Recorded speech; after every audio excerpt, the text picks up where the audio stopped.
Tok tok tok, Kak Arfi, Kak Julia. Bangun, udah pagi nih. Aku mengerjapkan mataku beberapa kali. Kak Aa, iya gue udah bangun.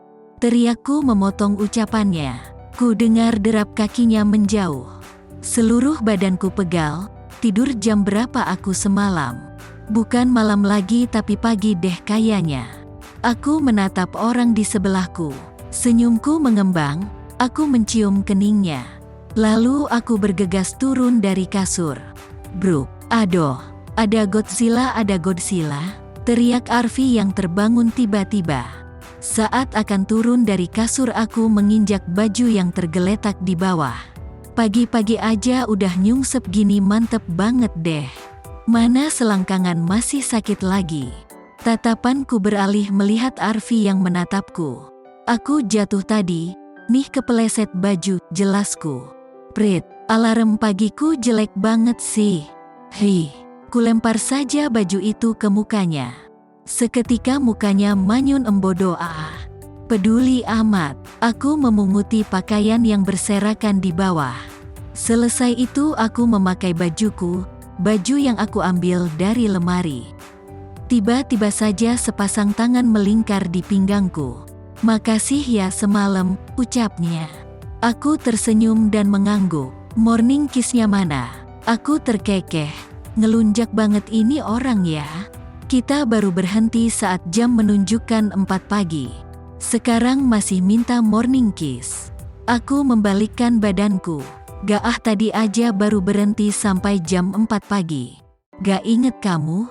Dia memanyunkan bibirnya. Harusnya aku terbiasa tanpa itu.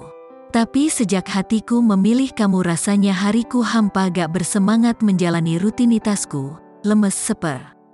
Kap, berisik, udah kan? Yuk turun ke bawah, udah ditungguin, ucapku langsung memotong ucapannya yang menurutku lebay dia ini. Jadi ingat saat pertama kali bertemu dengannya, jauh dari kata konyol yang ada dingin, jawab seadanya cukup, iya. Enggak, sekarang jadi bawel banget. Makasih ya. Oh ya, untuk yang semalam, aku menoleh padanya. Aku harus bayar berapa? Semalam itu long time kan? Ucapnya mengedipkan mata sebelahnya. Wah, ngajak berantem nih orang. Aku menarik kerah kaos polonya. Wajahnya berubah terkesiap. Kamu akan bayar mahal untuk ini sayang, bahkan nominal gak akan bisa cukup membayarnya, ucapku. Dia masih menatapku tegang. Transfer seluruh cintamu ke rekening hatiku, sisanya hidupmu untukku. Aku menjauhkan tubuhku, dia tersenyum padaku. Of course, ucapnya. Aku pun melanjutkan beres-beresku. Aku ke bawah duluan ya, ucapnya dan aku hanya mengangguk. Oh ya Julia, aku memberi kamu sedikit tips semalam. One shoot inside, lalu dia menghilang. Tunggu, apa yang dia ucapkan barusan? One shoot inside itu artinya, wah para-para nih. Tidak mau ambil pusing aku mempercepat mengemas barangku. Berakhir liburan kita ya? Sedih deh, ucap Gray. Ya, kami akan kembali ke Jakarta siang ini. Tentu, bukan Okta lagi yang menyetir kali ini, Agus yang menjadi supir kami. Kalian berpikir Okta itu tidur karena obat tidur yang diberikan padanya? Salah besar, Gracia bilang dia yang akan mengeksekusinya. Kupikir juga pagi ini Okta sudah terlelap, tapi lagi-lagi salah. Dia masih riang saat ku tanyakan pada Gray, dia bilang, gue udah kasihin sebotol bahkan tapi gak ngefek sama sekali. Aku sempat tidak percaya. Aku sudah memberikan instruksi pada Gray bagaimana obat itu bekerja. Aku memperhatikan Okta yang sedang masuk mobil melalui jendela. Aneh kan? Semuanya udah kan? Gak ada yang ketinggalan lagi? Ujar Agus. Sip. Jalan dah Gus. Mobil pun jalan meninggalkan pekarangan villa. Ini kenapa jadi aku bertiga duduk di tengah sih? Aku, Arfi dan Okta. Gusti gak jauh-jauh dari anak ini. Sedangkan Iwan duduk di belakang bersama belanjaan Okta semua. Dia mau dagang apa di Jakarta nanti? Belanjaannya banyak banget, dan yang bikin heran adalah kapan dia belanja sebanyak ini? V. Top Laneway, gue mati kok, lu aja sana. Jangan recall dulu, tahan atas. You have been slain. Suara HP Iwan. Kan gue mati. Curang anjing ngumpet di rumput. Awas gue udah hidup nih.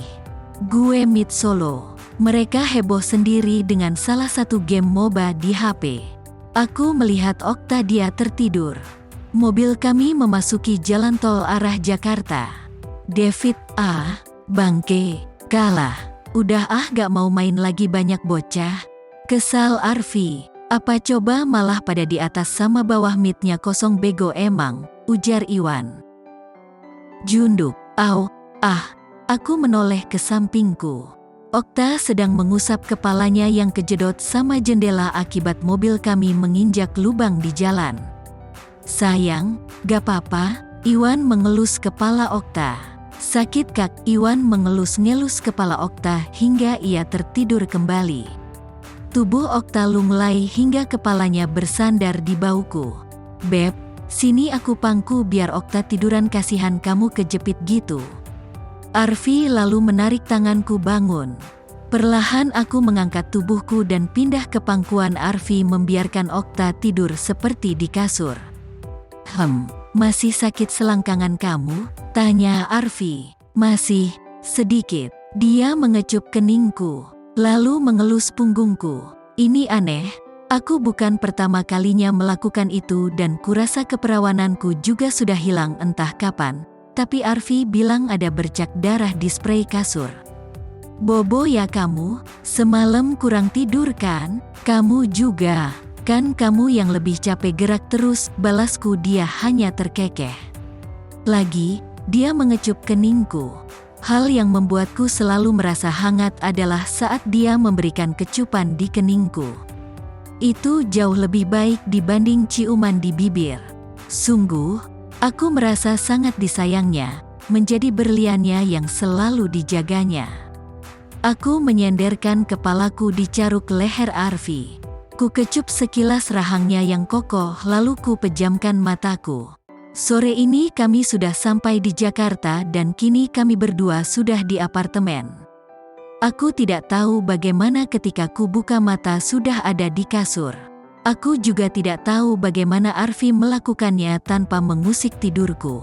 Terakhir kuingat mobil kami baru memasuki gerbang tol arah Jakarta. Setelahnya aku tertidur dan bangun sudah di kasur begini. White, Arfi kemana nih? Aku mencarinya di seluruh ruangan. Sayup-sayup aku mendengar suara dari balkon. Oh, di sana rupanya, dia sedang menghubungi seseorang. Saat aku muncul, dia sudah selesai menghubungi seseorang itu. Oh hai, sudah bangun? Hehe, gimana tidurnya, Nyenya? Tanyanya dengan senyum. Aku pun tersenyum dan berdiri di sebelahnya bersandar pada pagar balkon. Kenapa kamu gak bangunin aku? Dia menoleh. Kamu kelihatannya capek banget, jadi aku gak tega banguninnya. Aku gendong aja kamunya. Kamu gendong aku pelan-pelan banget kayaknya, sampai aku gak sadar gitu. Dia hanya terkekeh. Bukan aku yang pelan-pelan tapi kamunya yang kebo tidurnya. Aku memanyunkan bibirku, dan dia tertawa pelan. Selanjutnya dia mengelus puncak kepalaku. Oh ya, aku mau ngomong sesuatu sama kamu. Aku menoleh padanya. Ngomong apa? Dia tersenyum dan beralih memandang jauh ke depan. Besok kita akan pindah. Aku udah membeli rumah. Ya rumah sederhana sih, tapi cukuplah buat kita berempat nanti. Beli rumah? Tanyaku. Dia menganggukkan kepala. Kita mau tinggal sama siapa berempat?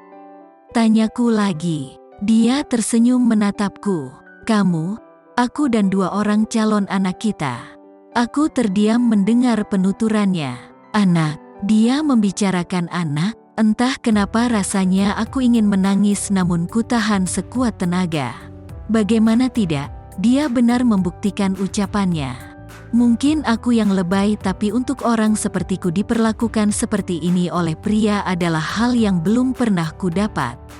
Kamu mau kan? Tanyanya lagi. Aku mengangguk cepat. Tangannya meraih bahuku membawaku ke pelukannya. Kamu kok nangis? Aku langsung menghapus air mataku cepat. Aku seneng aja, terharu juga sih. Hehehe, ini sebenarnya plan aku udah lama sih. Uangnya aku tabungin terus baru sekarang aja ke jalan rencana aku, jelasnya. Dari dulu, kenapa kamu gak beli rumah dari dulu? Tanyaku. Hehe, aku akan beli rumah setelah aku menemukan orang yang ku cintai. Dulu aku pernah mau beli rumah tapi batal. Kenapa batalnya? Uangnya gak cukup, bodoh. Kalimat itu keluar begitu saja. Mana mungkin gak cukup, Arfi punya uang segunung. Dia salah satu pengusaha muda sukses di negara ini, bahkan se-Asia dia terhitung pengusaha besar. Bukan, uang gak masalah bagiku. Tuh kan benar. Julia bodoh, aku waktu itu batal beli rumah karena Angel menutup usianya. Yah, rencana itu batal begitu aja. Aku gak lagi berniat menjalin hubungan dengan siapapun saat itu. Aku menjadi workaholic, aku lakukan semua hal yang bisa buat aku melupakan kepergian Angel, jelasnya. Aku jadi penasaran kenapa Angel bisa menutup usianya. Emang takdir sih. Tapi apa yang membuatnya takdir itu bergaris padanya? Maaf Vi, kalau aku boleh tahu Angel meninggal kenapa? Dia memandang langit sore lalu menoleh padaku. Kecelakaan, dia meninggal karena kecelakaan mobil di tol saat akan menuju ke bandara. Dia sangat excited karena impiannya hampir tercapai. Impiannya jadi model di Inggris. Aku masih diam melihatnya. Bisa kulihat wajah sendunya. Aku mengelus punggungnya memberikan ia kekuatan. Setelah kepergiannya, hidupku berubah. Aku lebih sering menyendiri, menyibukkan diriku dengan pekerjaanku. Aku kehilangan tujuanku, yang ku tahu aku ingin bekerja dan bekerja keras. Agar aku lelah dan tidak ada lagi waktu memikirkan Angel. Tapi semakin keras aku melupakannya, semakin aku tidak tahu jelas kemana arah tujuanku. Dia menghembuskan nafasnya kasar. Tapi saat di klub malam itu, kamu, senyummu, membuatku mengingatkanku padanya.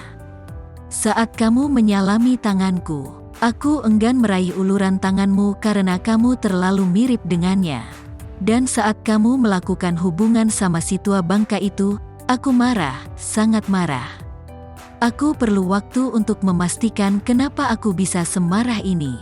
Ini sangat mengganggu. Pada akhirnya aku memutuskan untuk membawamu melepaskanmu dari si tua itu. Aku tersenyum padanya. Dia meraih tanganku dan menuntunnya untuk duduk di kursi balkon, sedang aku duduk di pangkuannya. Langit sudah berubah menjadi gelap, matahari menyembunyikan dirinya berganti bulan yang cerah dan bintang-bintang berkilauan menghiasi langit malam. Oh ya, ada hal yang ingin aku tanyakan. Aku tahu Angelo seperti apa dan banyak pelangganku yang punya keinginan sama denganmu. Tapi kenapa kamu dengan mudah membawaku pergi? Apa yang membuatmu mudah sampai Angelo membiarkanku pergi denganmu? Dia tersenyum tipis. Kurasa dia tahu siapa aku. Dan dia tidak bisa menolak permintaanku. Bukan tidak bisa, aku yang membuatnya tidak bisa menolak. Aku terdiam mencerna ucapannya. Jangan-jangan. Singkat cerita, sebenarnya polisi sedang memburu Angelo. Aku yang saat itu mengaktifkan GPS-ku dilacak oleh polisi. Kamu tahu, aku menerobos lampu merah saat itu juga polisi mengejarku.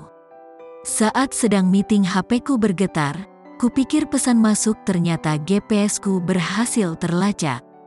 Well, akhirnya polisi datang dan menangkap bandar besar, Angelo.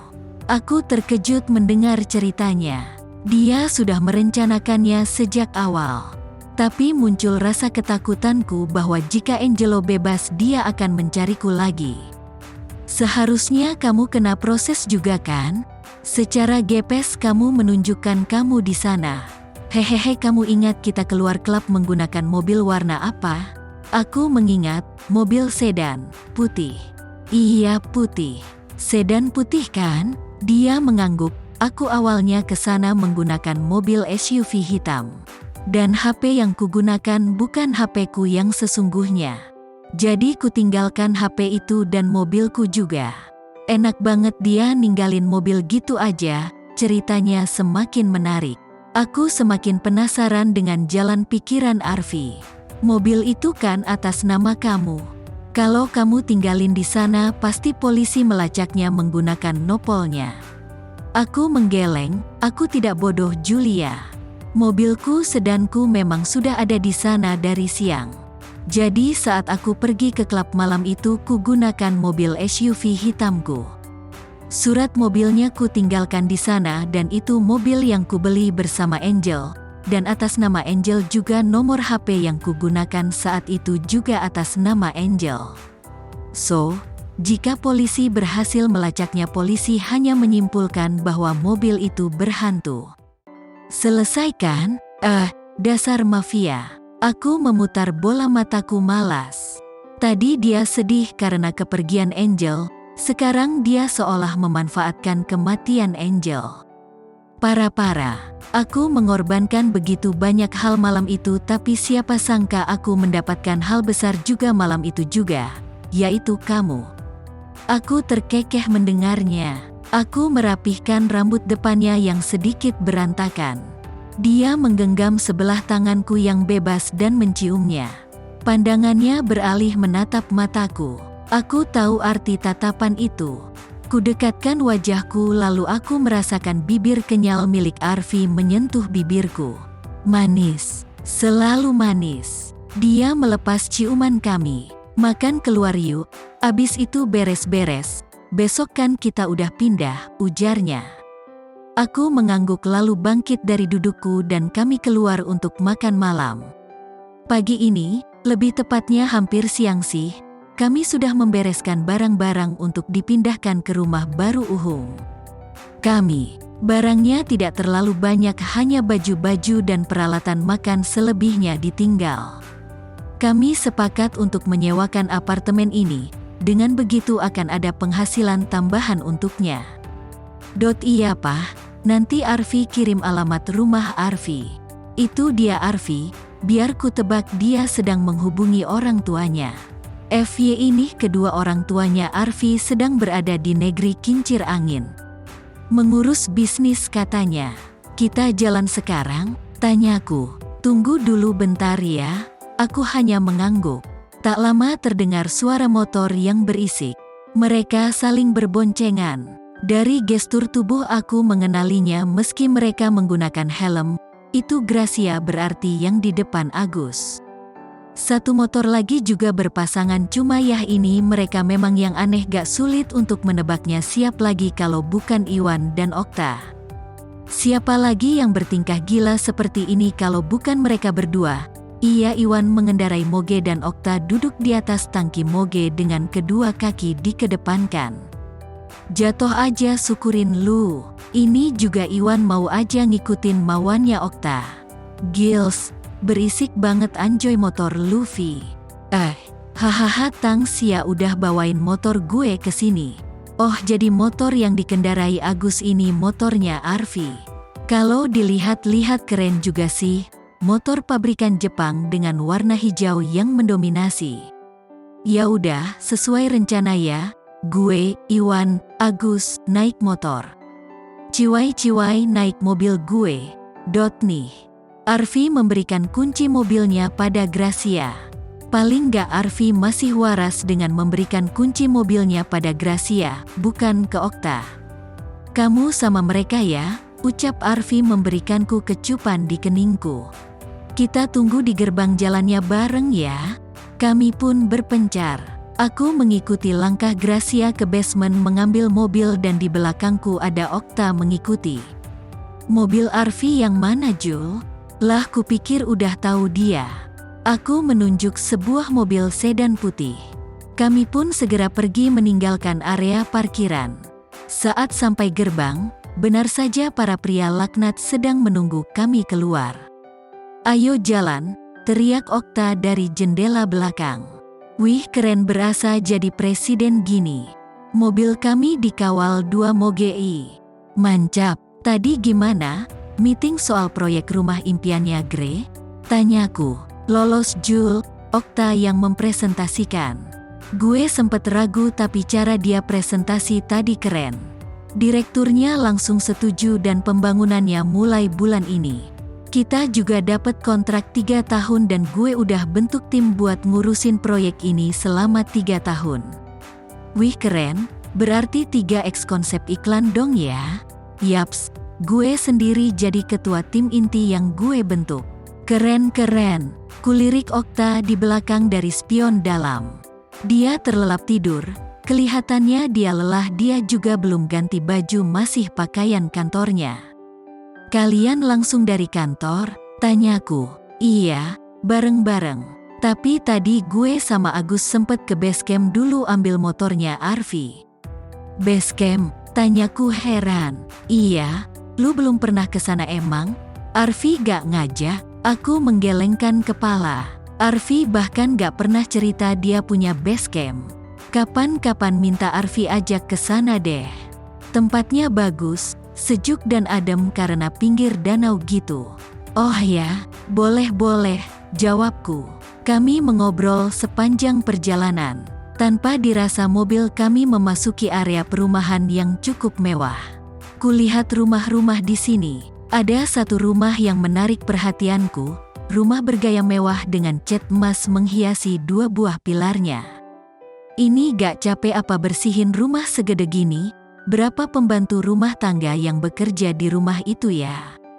Ini rumahnya. Aku menoleh pada Gray lalu beralih pada rumah di depanku. Rumah lantai 2 bergaya klasik dengan cat krem mendominasi. Aku turun dari mobil dan memperhatikan rumah ini. Gimana, suka sama rumahnya? Aku yang desain sendiri loh. Ayo kamu mau lihat dalamnya? Arfi menggandeng tanganku tapi ku tahan. Dia menatapku heran. Vi, di mana sederhananya? Tanyaku dan dia hanya tertawa. Iya benar. Apa yang sederhana kayak gini? Rumah lantai 2 dengan pagar menjulang tinggi serta ada pos satpamnya yang bersiap jaga 24 jam, juga garasi luas dan terdapat taman dengan kolam di area terasnya. Ini dia bilang sederhana? Apa Arfi ada keturunan orang Dubai ya? Kamu lucu sih. Udah ayo masuk sini, kali ini aku menurut. Dia menggandeng tanganku masuk meninggalkan teman-teman kami di luar. Klek, begitu pintu terbuka terpampang jelas ruangan dalam rumah ini. Aku bersumpah bisa ngajak tim kesebelasan buat latihan di sini. Luas banget coy. Kamar kita di atas. Ayo deh aku tunjukin. Lagi Arfi menggandengku ke atas. Aje gile, tangganya terbuat dari marmer men. Dan pegangan tangganya besi biasa, kurasa sih cuma dibentuk sedemikian rupa hingga menjadi indah. Aku dibuat kagum saat mencapai lantai 2 rumah ini.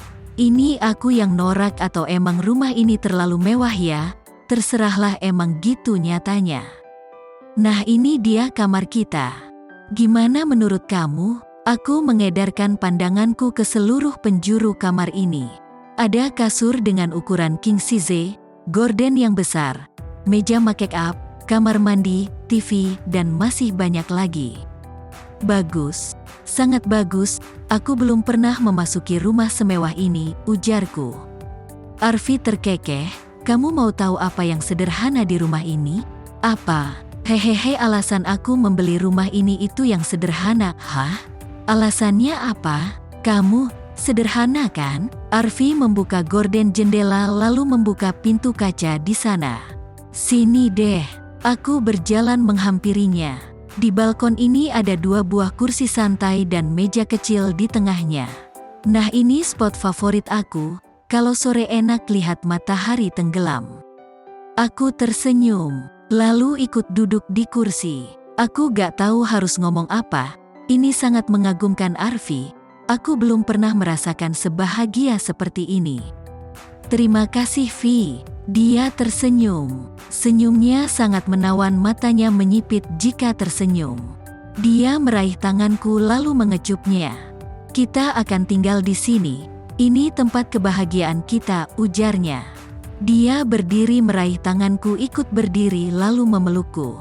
Memelukku sangat erat. Woi, gile gue cariin malah di mari lu peluk-pelukan. Kami langsung melepas pelukan kami. Kalau gak ditemuin nih dua makhluk, lanjut nih Wan ke adegan ranjang.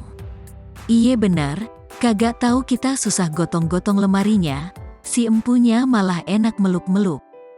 Yah itu dia Iwan dan Agus yang datang secara gaduh ini. Hih, ganggu aja. Gitu aja ngeluh lu, udah tar gue traktirin makan sepuasnya pakai duit sendiri-sendiri, ujar Arfi. Mantap jiwa, gak salah gue punya temen kaya lu. Iya terserah mereka aja sih. Mereka emang aneh. Tapi kalau dipikir-pikir lucu juga sih. Kalau menurutku Arfi tipe orang pendiam dan serius jika di depan orang banyak. Cuma karena berteman dengan mereka-mereka ini jadi terkontaminasi juga. Sore hari suasana mulai tenang, mereka sudah pada pulang, tinggal kami berlima. Bisa berlima kan? Ya, karena selain aku dan Arfi ada juga pembantu yang bekerja di sini 3 orang. Itu tidak termasuk satpam ya. Satpam 2, jadi total 7 orang di rumah ini. Kamu udah mandi? Tanya Arfi. Belum, aku masak dulu. Kebetulan tadi Gre bawain bahan makanan, jadi aku masak aja. Masak apa? Sayur sop sama semur daging, ujarku masih sibuk memasak. Arfi duduk di bangku meja makan. Julia, kamu pakai celana gak sih? Aku menghentikan kegiatanku. Ku tengok ke bawah. Jelas saja dia menanyakan itu. Aku memakai kemeja putih kebesaran hingga ke paha, tentu menutupi celana pendekku. Pakai, kemeja kamu gedean. Jadi celananya ketutup. Aku melanjutkan kegiatanku. Setelah selesai aku menghidangkan masakanku di meja. Masakan ini terlalu panas, gak mungkin kita bisa langsung makan. Gimana kalau kita mandi dulu, kamu setuju? Ujar Arfi. Tubuhku juga lengket. Oke, kita mandi dulu deh, abis itu makan. Arfi langsung meraih tanganku dan menariknya ke atas. Dia terus menggenggam tanganku sampai ke kamar. Klek, satu hal baru ku sadari. Saat di meja makan dia menggunakan kalimat kita mandi, yang artinya dia mengajakku mandi bareng. Apa? Katanya mandi, ayo mandi. Lalu Arfi membuka baju dan celananya. Terlihatlah badannya yang cukup six-pack dan berotot itu. Lengannya yang keker dan bahunya yang ingin sekali kugigit bahunya itu. Malam itu aku tidak bisa melihat bentuk tubuh Arfi karena gelap. Baru kali ini terpampang jelas di depan mataku. Tadinya aku rasa aku dijebak olehnya, tapi kupikir aku akan menikmati jebakannya. Aku tersenyum miring, lalu membuka kancing-kancing kemejaku satu persatu. Terbukalah kemejaku dan kini aku hanya mengenakan bra hitam dan celana pendekku.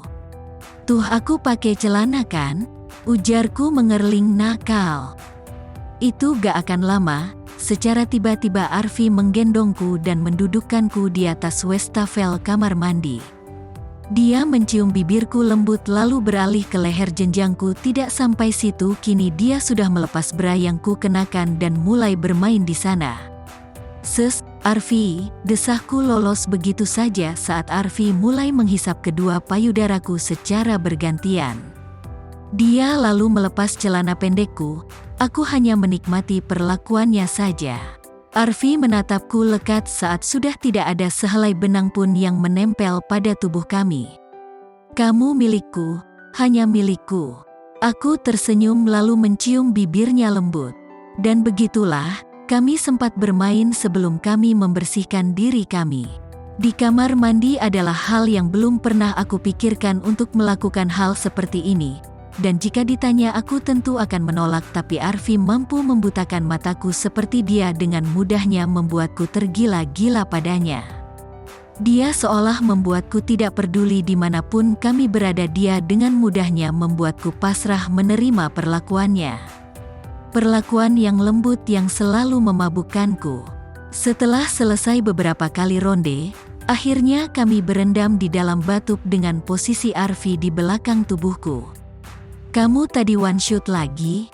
Tanyaku. Enggak kok, aku sedikit lega mendengar jawabannya.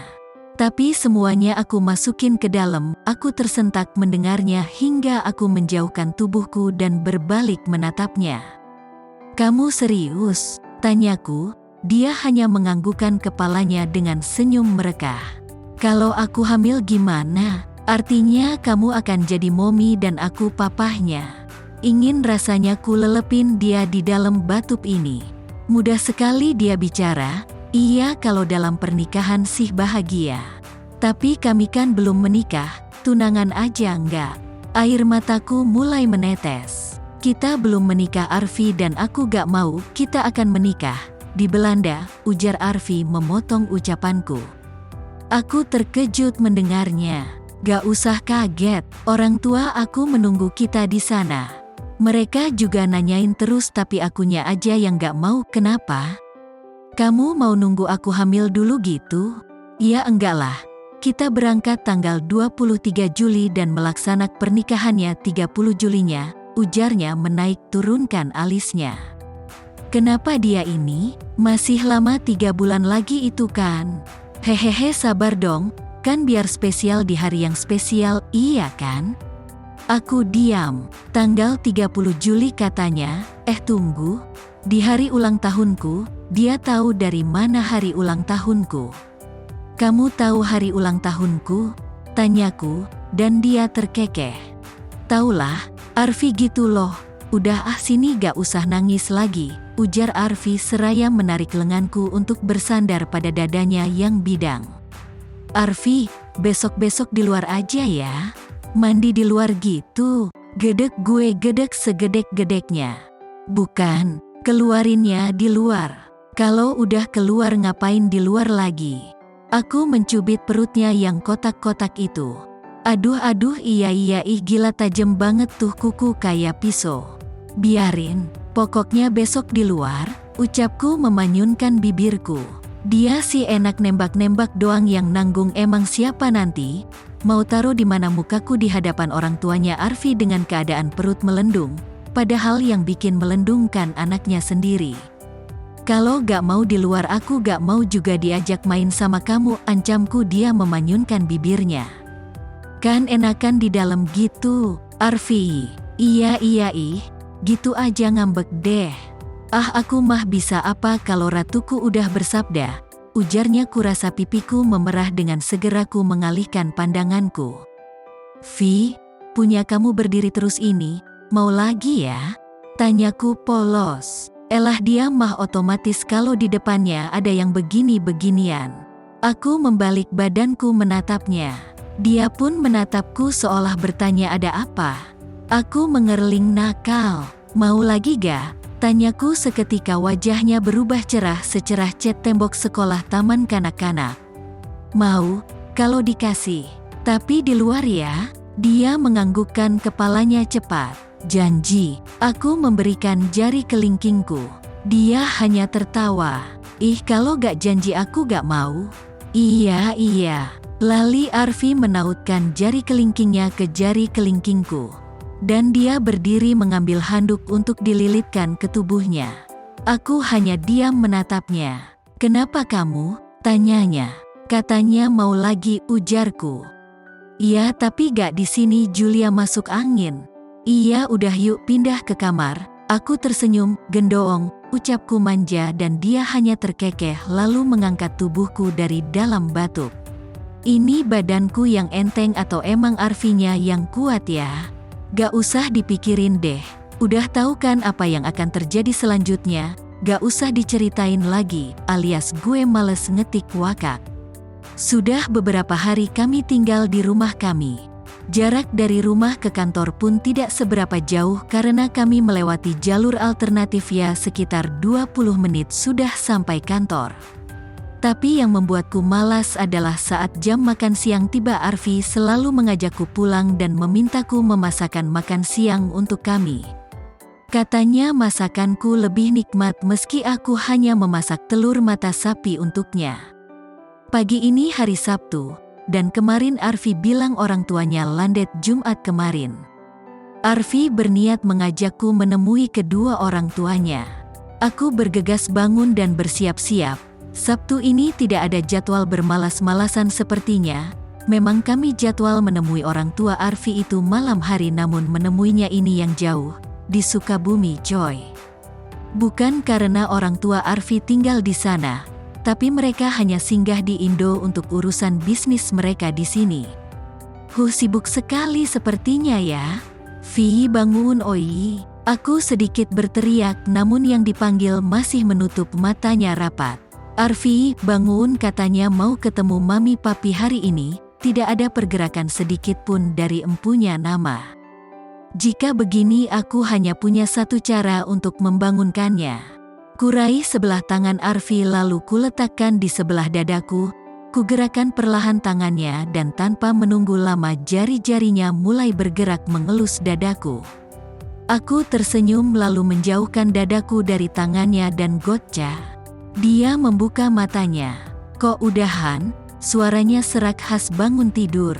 Mesum banget sih kamu dibanguninnya, harus kayak gitu dulu. Ayo bangun, mandi, mau ketemu papi mami kan? Dia beranjak dari kasurnya malas lalu menuju kamar mandi sambil bergumam tidak jelas. Setelah semua siap kami bergegas ke tempat yang dituju setelah Arfi membuat perjanjian di mana tempat kami akan bertemu. Ini sudah jam 10 pagi, ya kira-kira Jakarta Sukabumi bisa 4 jam perjalanan mungkin. Artinya sekitar pukul 2 sore kami baru tiba di sana. Ngelihat kamu pakai dress aku jadi berpikir satu hal, ucap Arfi. Apa? Dress kamu warna hitam? Aku menyimpulkan bahwa hitam gak selalu buruk. Buktinya kamu meski pakai dress hitam tetap terlihat cantik dan menawan. Aku tertawa kecil mendengarnya.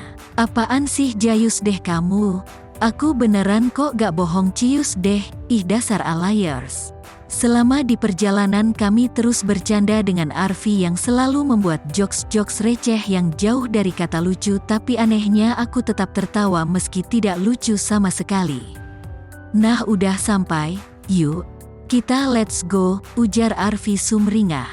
Entah kenapa perasaanku tidak enak, rasa takut dan khawatir bercampur aduk. Aku sendiri tidak tahu mengapa. Meja reservasi atas nama Juanto, ujar Arfi kepada salah satu pelayan di sini. Pelayan itu membimbing kami sampai lantai 2. Silahkan tuan, ini ruangan makannya. Terima kasih. Kulihat Arfi memberi tips pada pelayan itu lalu ia pergi. Arfi membuka pintu tersebut. Di dalamnya terdapat meja bundar dengan 4 kursi, sebuah pengiring musik jazz dan piano. Ini mengagumkan, tapi pandanganku langsung tertuju pada kedua orang paruh baya di sana yang sedang mencicipi hidangan pembuka. Halo Pi, Mi, maaf Arfi telat jalanan sedikit pada tadi. Arfi menyalami kedua orang tuanya, begitu juga denganku. Halo, siapa gadis ini Vi? Tanya Mami Arfi. Aku hanya tersenyum membiarkan Arfi mengenaliku pada kedua orang tuanya. Oh ya, ini Julia Mi, Pi, yang sering Arfi ceritain. Arfi menceritakanku. Baik-baik, duduk dulu. Papi sudah... I know you told your friend you're not okay, and tell me what's wrong and why you never said you felt that way. Dengan lembut jika ditanya. Aku masih kaku dan sangat awkward di sini. Tak lama semua makanan kami habis. Kami masih mengobrol-ngobrol santai di meja. Sesekali aku melihat Arfi tertawa lalu memakan pudingnya. Kamu punya selera yang tinggi Vi, untuk memilih seorang gadis, ujar papinya Arfi. Dan Arfi hanya tersenyum bangga. Namun kamu tidak cukup pintar dalam memilih seorang pendamping. Aku terkecat mendengar ucapan papinya Arfi. Maksud papi? Papi bersumpah kamu tahu maksudnya papi.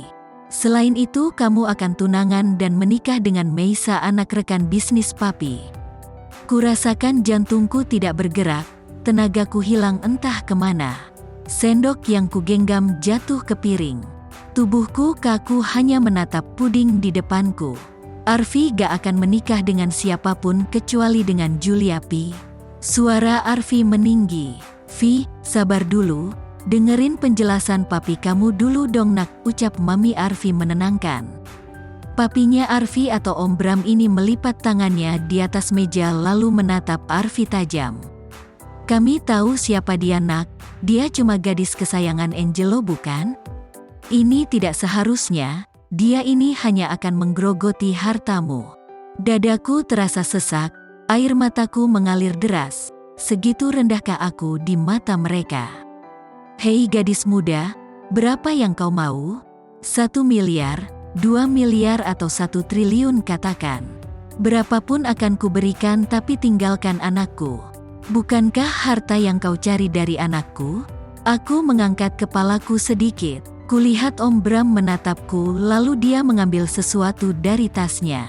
Ini ambil. 1 triliun cukup. Simpan air matamu, jalang. Brak. Aku tersentak saat Arfi memukul meja dengan keras lalu meraih tanganku. Kita pulang Julia. Aku melangkah mengikuti langkah Arfi. Arfi, kamu mau kemana nak? Panggil Mami Arfi atau Tante Sania, namun Arfi terus menarik tanganku menggenggamnya erat. Arfi, stop. Jika kamu berani keluar dari ruangan ini dan membela gadis itu, 60% saham papa di perusahaan kamu akan papa tarik semua. Arfi menghentikan langkahnya di depan pintu. Kulihat ia memejamkan matanya lalu terus berjalan keluar tanpa mengindahkan panggilan-panggilan dari orang tuanya. Di perjalanan Arfi hanya diam. Dia mengendarai mobilnya dengan kecepatan kencang seakan melampiaskan emosi dan kekecewaannya. Matanya yang menatap sinis membuatku enggan berbicara dengannya. Selain itu hatiku pun sakit oleh ucapan kedua orang tua Arfi. Pandanganku teralih keluar jendela, ucapan Om Bram masih terngiang di kupingku. Lagi, aku meneteskan air mataku. Mereka benar, membuatku sadar dalam berpikir. Siapalah aku yang mengharapkan cinta yang suci untuk diriku yang kotor? Hatiku sakit, Tuhan, inikah akhirnya? Jika iya, terima kasih Tuhan, paling tidak kau pernah mengenalkan cinta dan lembutnya kasih sayang meski tidak berlangsung lama. Jika suatu hari memang aku harus meninggalkan Arfi dan kembali ke kehidupan lamaku, aku rela.